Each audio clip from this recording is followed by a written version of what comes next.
and welcome to the class. I am Vishali Sharma, your psychology educator, and today we'll be doing the last part of our chapter 2. These are certain things about myself, and if you want to join my live classes, you may contact on the number given below. Let's begin. So, projective techniques, Herman Rorschach ink blot test. First of all, we'll discuss. So, there were 10 ink blots, out of which 5 were black and white, 2 of them were red ink, and 3 of them were of pastel color.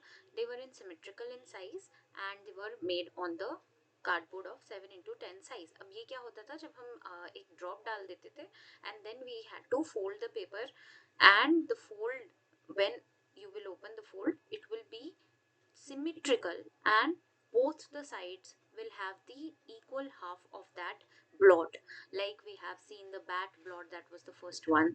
Then we have to administer this under two phases individually. First of all, performance proper. In this, the card is shown and the person is asked, आपने क्या देखा?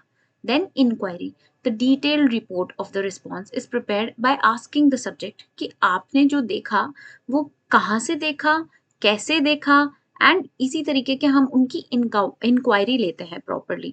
Then we come to thematic apperception test by Morgan and Murray. So thematic apperception test was most structured, like not just most, it was more structured than the ink blot test. Why? Because it had 30 black and white cards and one blank card.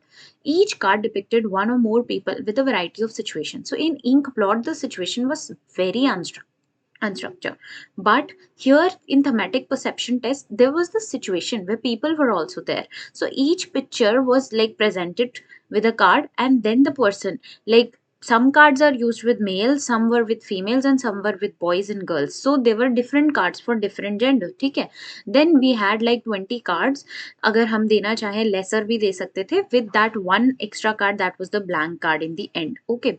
इसमें हमें पूरा story का description उनका लेना होता था and what led to that moment, what is happening right now, these sort of questions we used to ask. So there was also a image that I saw when I was like reading thematic perception test. There is a guy who's standing and behind him there was some operation going on, and that operation is like certain people may interpret it as something like what do we call it, surgery, or some people might think that it might be a sajish through which that person is being killed. So certain things people were asked कि आपको इसमें hero कौन दिख रहा है, theme क्या है, title क्या है, एंड देन उसके बाद एक स्टैंडर्ड स्कोरिंग होती थी इस इन टेस्ट रिस्पॉन्सेस की. Then test has been modified for children and aged ones. Indian adaptation of this test was given by Uma Chaudhary. Then we come to Rosen picture frustration study. So Rosenwick's picture frustration study assess how people express aggression in the face of frustrating situation. In this study, basically she used to give what do we call it, the picture or a cartoon which had a series of situations in which the person was so frustrated, like after seeing such a thing, like a wife was preparing a meal. Let's take an example. A wife was preparing a meal and then suddenly the whole meal was set up and she was about to get dressed for the party, but then her husband eat up everything, it's up everything on the table, and now she's super frustrated. Now if you are in the situation, what will you do? So in this, the people were required to show their frustrating responses by doing something or saying something. So analysis of their responses was based on the type of aggression that they had. An attempt was also made to examine whether the focus was on a frustrating object or a projection of the frustrated person. So the constructive solutions were also there of those problems. And then the direction of the aggression, it can be towards the environment, towards oneself, or towards like a situation. And Indian adaptation has been given by Parekh. So first of all, you must know that picture frustration test is a test that is actually given even now to people to see how they react to a particular environment and how basically they react to like how is their aggression.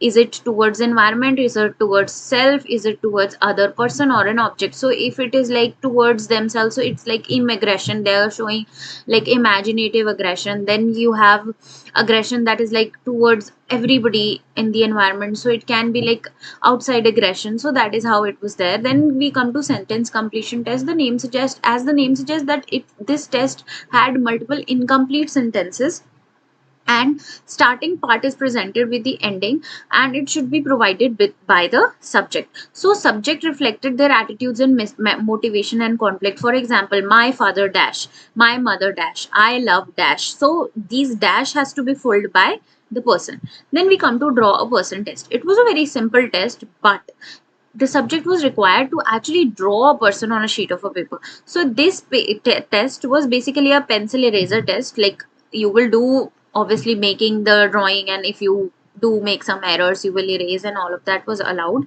Then we had that, like, after completion of this particular draw a person test, the subject was generally asked to draw the figure of an opposite sex and person. By finally, subject is asked to make the story out of the person as if they are the character of the novel. So that is how they were like interpreting the whole story that is there in their mind. So some example of the interpretation were also like omission of a facial feature, that shows that a person tries to evade a highly conflict ridden interpersonal relationship. And then graphic emphasis on the neck suggests that people are like lack of control on their impulses. Then disproportionately large head was basically an description of, what do we call it, an organic brain damage or preoccupation with headaches. Then we have behavioral analysis. So behavioral analysis was basically what it was, the variation of situation, and can be provided by, what do we call it, personality test. And observation of behavior serves as the basis for the behavioral analysis. So it had variety of situations under which you were given meaningful information about the personality, or sometimes you had to like really just observe and serve that particular purpose of the test. So first of all, we come up with the interview. So interview is a commonly used method for personality assessment. We have already gone through multiple interviews in our life. So it involves talking to a person and asking questions, like in-depth interviewing, and can be structured like asking questions that are already written with me, and can be unstructured where I don't have written questions, so I will be just probing to whatever you are saying. Then we had unstructured interviews. So unstructured interviews are like to seeks to develop an impression about the person by asking a number of questions, in which the way a person present themselves, like answer a particular thing, is it enough about their personality. So I'm like probing, and then what, how, then asking them. Then we have structured interview. So it will address very specific question. Obviously, if I'm asking you about your attitude, so I'll be asking only the pre-written questions that I have about the particular attitude towards a particular situation. So it also follows a set of procedure often done to make objective comparisons between the person being interviewed, and use, what do we call it, rating scales. So it can be like further enhanced in objective evaluation, because it is like a rating scale also sometimes, because I'm asking you only if you agree, strongly disagree. So that is how I can convert the score into objective. I can do the evaluation objectively and convert the score into a standard form. Then we have observation, as the name suggests, it's like a commonly used measure. It's very sophisticated procedure and cannot be carried out by an untrained person. Obviously, if people are just generally very trained to observe other individual, there will be no nuisance, or there will be no gossip, there will be no judgment that people usually carry about other individuals. So they require a very careful training, the trained observers. Okay, then they will give a fairly detailed guideline about the analysis of the behavior in order to assess the personality of a given person. So they will be giving a detailed analysis. What do we like a detailed analysis? For example, if the person is behaving in a certain way, they will be telling you about why are they behaving, what are the cause of their behavior, and how are they like supposed to not behave in this manner, how can you control it, and everything of that sort. Then we come to limitation of interview and observational method. First of all, professional training is required. Obviously, I have told you that nobody can do it like without any training. So you need a trained counselor or trained psychologist, and it is also very time consuming and quite demanding method, because you need to put all of yourself to do it. Then we have maturity of a psychologist. Obviously, if the psychologist is not mature and they have their certain preconceived notions or preconditions, like stereotypes and beliefs, then the data will not be valid. And then we have mere presence of others may contaminate the results. So if I am observing an individual and I am a stranger to that person might not feel very good about being observed, and like they'll not give me the exact data that they should give. Okay, Then we have behavioral rating. So behavioral rating, as the name suggests, it is frequently used for assessment of a personality, like in an educational or an industrial setting. So you will be rating a particular behavior. You will be the behavioral rating are generally taken from people who you know and assess intimately, and are they have interacted with him and for like a over a long period of time. So you can take a behavioral rating of an individual by the parent. So if you want to take a behavioral rating of a child, you can ask your the parents of that child, and then that they will be marking, yeah, this is how he she behave, this is how he she does not behave, and all of that.